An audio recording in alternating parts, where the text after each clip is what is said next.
Vivek ji. Yeah, namaste. On behalf of everyone assembled here, would cordially welcome Dr. David Frawley to this online gathering. Dr. Frawley, also popularly known as Pandit Vamadeva Shastri, is a Vedic teacher, Vedacharya, and author of more than 50 books published in over 20 languages worldwide on yoga, Ayurveda, and Vedic studies. He was honored with the Padma Bhushan Award, the third highest civilian award of the Government of India in 2015.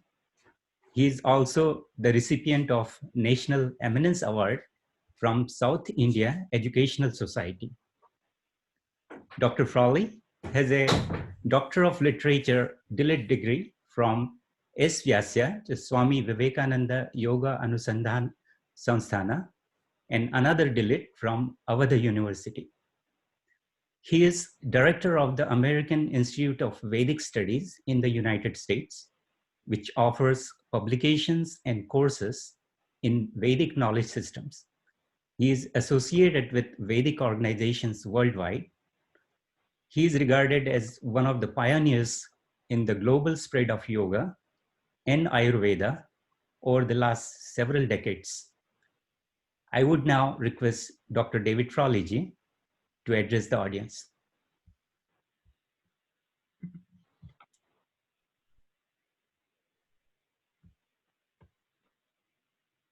Sir, you're on mute.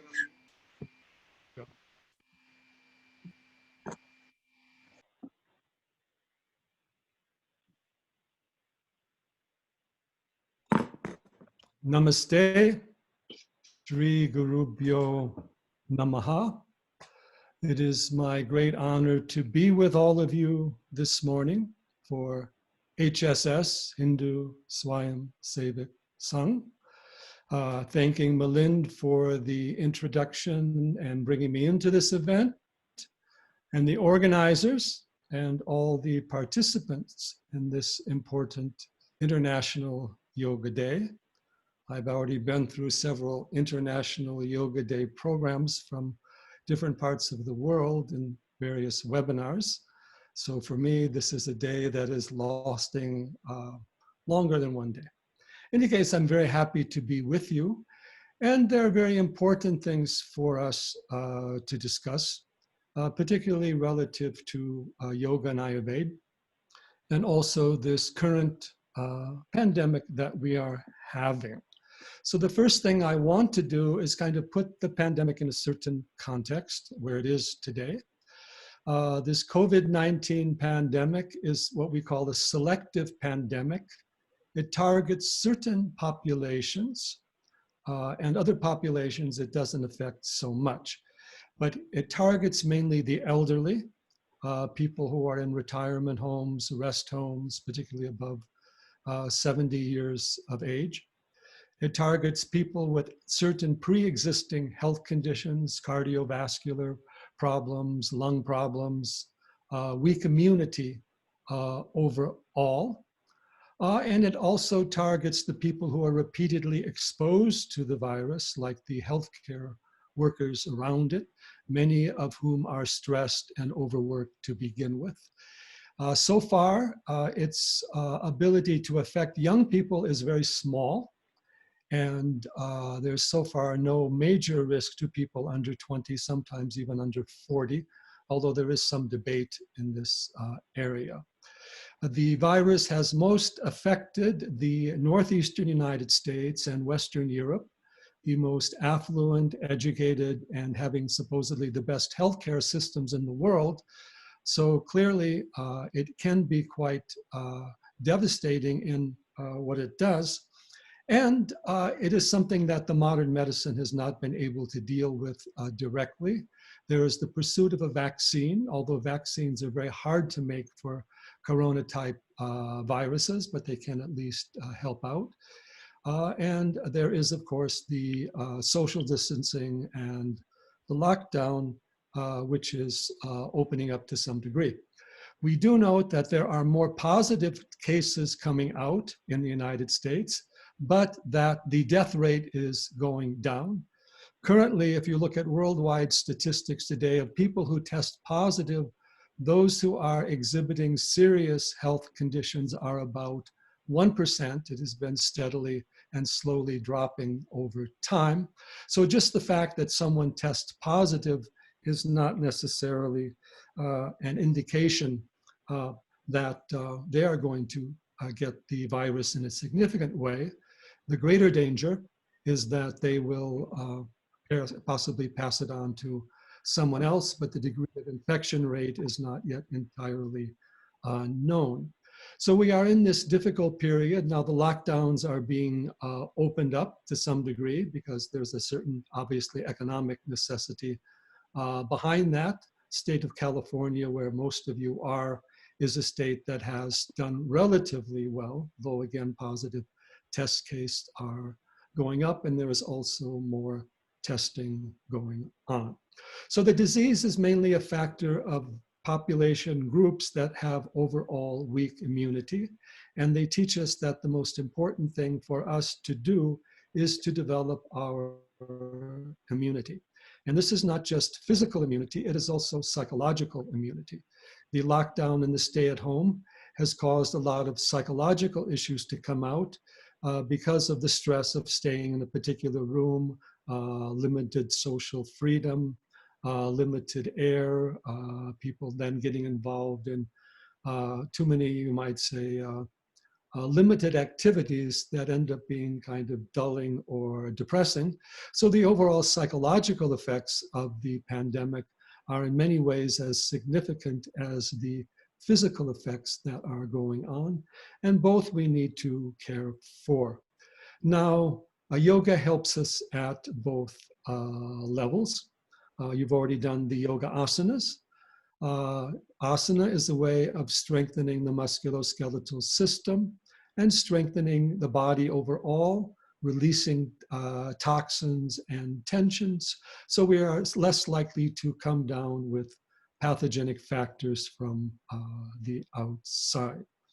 But even more important for the strengthening the immunity is pranayama. And this has a especially important significance for us. One, we are in homes or houses where the airflow may be limited in terms of fresh air, apartments and so forth. We have to make sure to have proper fresh air as much as possible.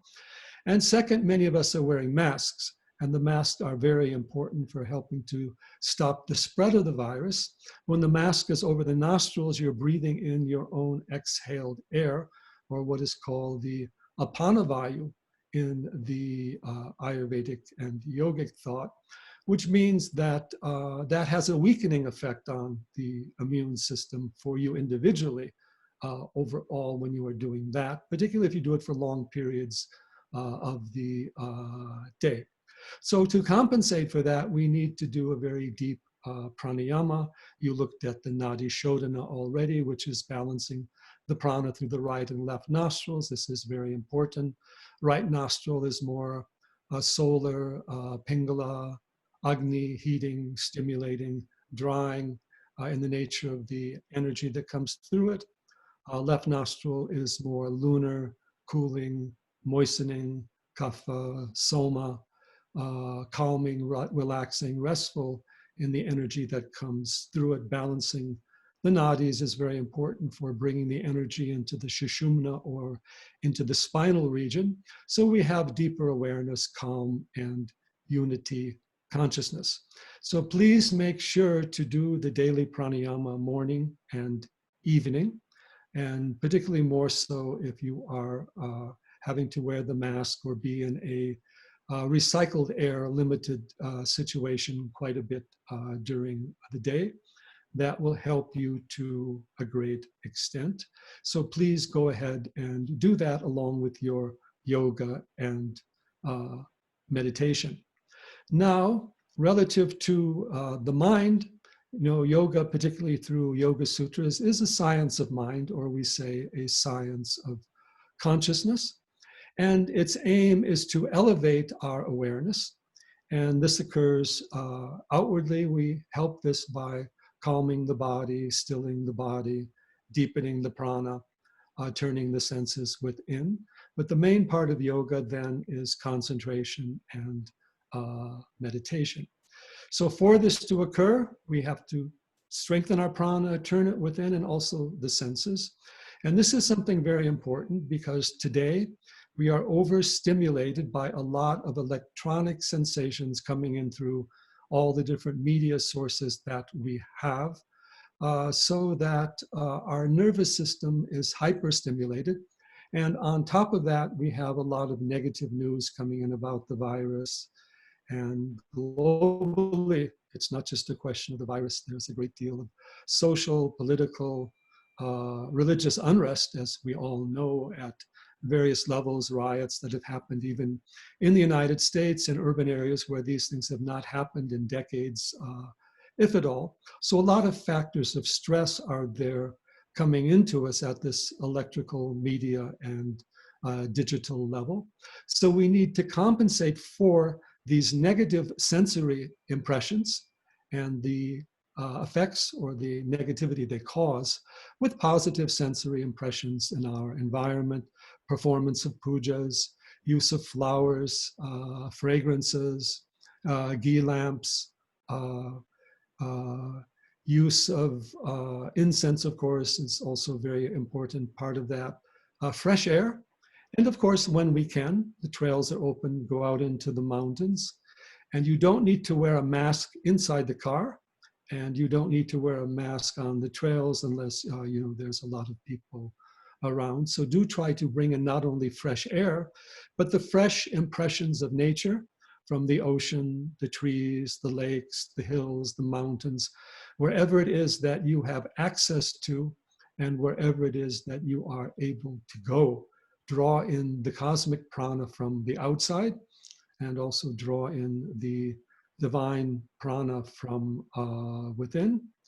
Draw in the positive light of nature from the outside and the positive light of consciousness from within. Now, the inner aspect of yoga begins with dharana. It's dharana, dhyana, samadhi, the three internal factors of yoga. The other five are considered to be external, although I would say yamas and niyamas are also internal in that they form the practices behind yoga, the principles. So dharana, to put it in the modern context, is not just concentration, but it is your power of attention. How long can you hold your power of attention on a particular topic of examination? That is your dharana shakti. We have an educational system that gives us tremendous amounts of information, but it does not teach us how to develop our power of concentration or attention. And it is that power of concentration and attention that allows you to digest and to take in, to understand what is coming to you by way of information, what is called viveka, and the Vedic yogic thought, the discernment factor. It's not enough to take in information. We have to be able to discern what is true and false, and information, media events can be made up from various points of view, can highlight various perspectives. We live in a world where there are so many people, points of view, ideas, angles, perspectives, that almost anything can be looked at in any particular way. So cultivating the power of attention. We live in an age now with computer games. We have millisecond attention or media events a few seconds. And that power of attention or dharana shakti gives the stability and the immunity to the mind. Pratyahara, we learn to avoid negative sensory impressions. If we have to be exposed to them, we avoid getting engrossed or involved with them. Dharana, we have a focused awareness, moment by moment awareness, steady power of attention, so that we don't let our minds be occupied or carried away by simply external stimuli. Sometimes I tell students, we let people into our minds that we would never let into our homes. So this dharana practice through mantra, it's a very important way to do it, through fixing the gaze, different forms of the Tratika, gazing at the diya or the ghee lamp or the candle flame, or just maintaining a steadiness of awareness within you is extremely important to cultivate for educational purposes, as well as for psychological immunity and dealing with the things that are going on today, the difficulties in the external world. Learn to hold your awareness within, to be discerning, and to recognize that it is only out of calm, concentration, and composure that we can make right decisions in a proper analysis of the various diverse and often disturbing forces, energies that are being directed to us from the external world and the media today. And then, of course, you must be discerning as to the ideas you read and take in, and particularly to the ones that you tend to believe in. It's very important that we have right values, dharmic values, and a regard for the happiness, well-being of all. Our prayer is that all beings be happy and free of disease, including all creatures, including the world of nature as a whole. So we must keep in mind that positive intention. Then we need to move into meditation. Meditation as an internalized awareness, not internalized in the body, but internalized in the mind. Again, mantras, study of certain teachings can help. Meditation on deities, meditation relative to gurus or teachings like the Bhagavad Gita, Upanishads, and so forth is very important. And meditation as cultivating our inner space of awareness. Mind heals itself when it has space. That is why when we are out in nature, at the expanse of the ocean, or on top of a hill, looking at a distant horizon, the mind tends to heal itself. Today, we also have to create that space inside ourselves in order to have psychological healing, to let go of fear, anxiety, worry, anger, all whatever negativities the emotional nature can throw up, whether from ourselves or from our environment. The space, the calm, the silence, the stillness of meditation. The mind's nature is space. Consciousness is the supreme space, the light behind the light, the space behind the outer space, the infinite space, the space of pure awareness. We have access to that. That inner space of consciousness is our true self, the Atman or Purusha of all the Hindu teachings. And it's very important that along with meditation and also to develop our immunity, that we need proper rest and proper sleep. Proper rest as the ability to relax. You've also already had some relaxation exercises to let go of the stress and the tension. We tend to hold that in the joints of the body or in certain places, certain sensitive regions like the navel region or the heart. We have to let that go and let the circulation of the prana outwardly, inwardly move through these places. At the same time, we need calm and relaxation in the mind. We do that by surrendering our mind inwardly to the deity, the guru, or to higher values, truth consciousness, higher principles.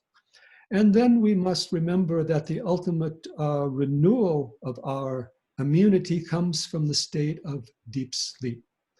And deep sleep is the point in which we connect to the inner or the cosmic prana, and the inner or the cosmic awareness. Many of you are aware of yogic teachings like Yoga Nidra, or Vedantic teachings like the Mandukya Upanishads. Your true self, your true nature is not just the self of the waking state, it is the self behind waking, dream, and deep sleep. It is the self that is the witness of all the thoughts, all the emotions, all the sensory impressions, the self that is the seer or the knower. That is the goal of yoga. So moving into that inner state of self-awareness and cultivating that, ultimately we can then experience the pure consciousness even in deep sleep. And in that way, sleep becomes a form of cosmic consciousness, as it were. So we need to learn to practice yogic rest and yogic sleep, relaxing, letting go before we sleep at night, sleeping at proper hours, not too late. You get the best renewal after midnight or 1 a.m. And it's also very important to clear out any negative sensory impressions before we go to sleep, relax, let them go, do chanting, meditation, or incense, aromas, all these different things. And then also first thing in the morning when we get up, if we get up early, it's also important. And in that context, also develop positive impressions, positive ideas, and a positive affirmations and impressions for the day, including positive energy of healing, creativity, world peace, Shanti mantras. These are extremely important to do, and do the groundingness and the connection to prana and relaxation also first thing in the morning. So in other words, you start the day with your inner connection, you end the day with your inner connection. And during the day, it's also very important to take time off to meditate, do pranayama for a few minutes if you can, or at least remember the divine connection that is there within you. So that meditation is an essential factor of creating the psychological immunity, and cultivate higher states of awareness. You are the self of the universe, as Vedanta teaches us. So we must cultivate fearlessness. We must cultivate resolve, determination, not allow ourselves to be overwhelmed even by the difficulties of the external world. Then Ayurveda has also very much to offer. There are Ayurvedic guidelines based upon our birth constitution as Vata dosha, Pitta dosha, Kapha dosha, and the guidelines of right eating that Ayurveda teaches us.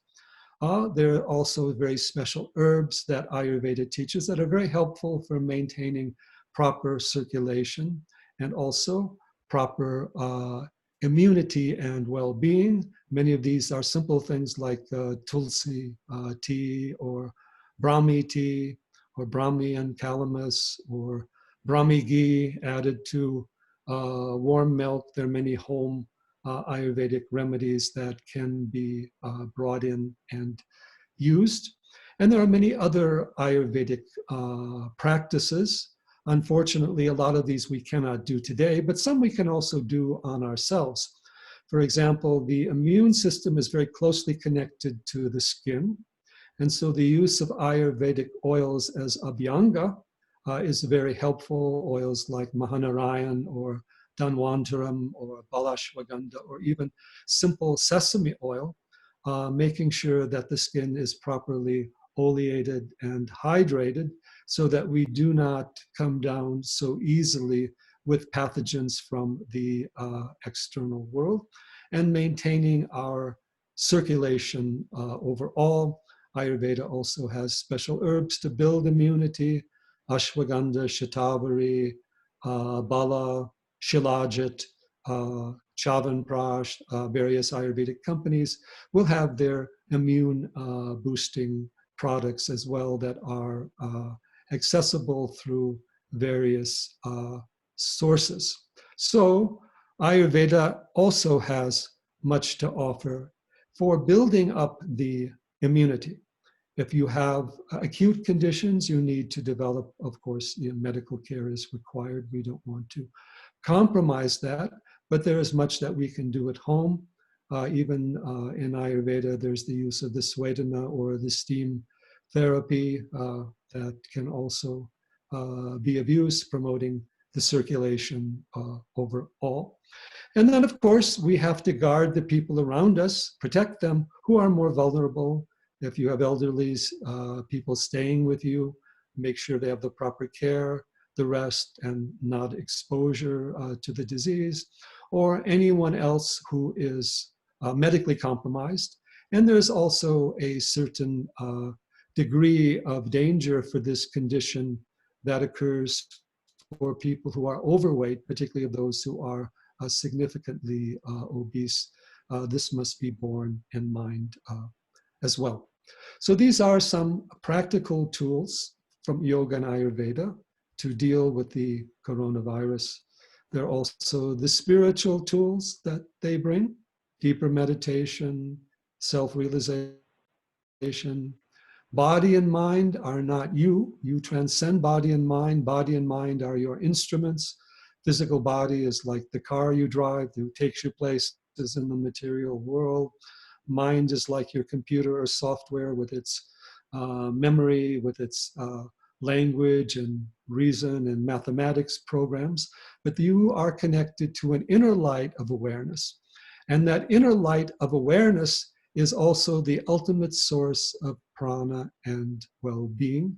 So please bear that in mind, and in all your concerns, remember to connect to the Dharma, to the tradition, the teachers, great devatas, the divine forces, Rama, Krishna, Shiva, Devi, Durga in all of her aspects. These all have healing and powerful energies.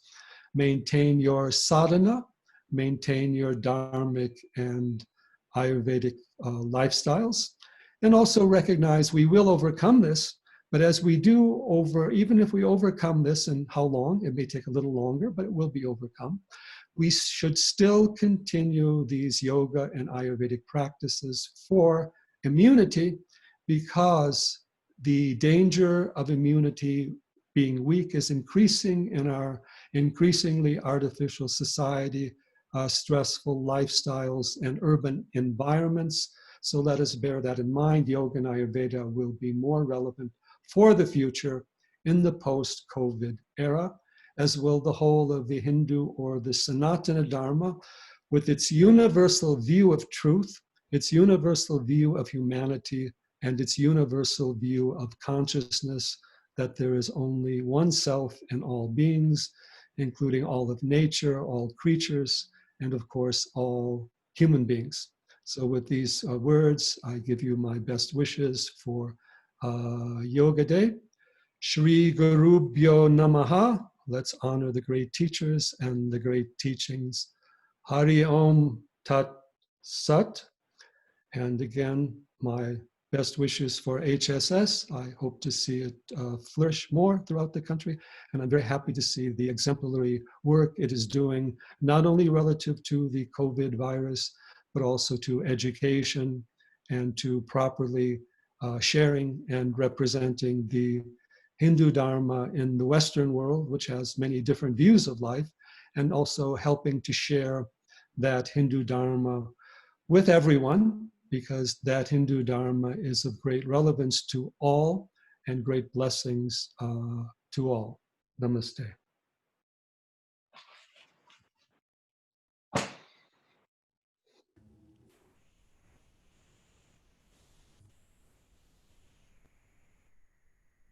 Anshuji, you are on mute.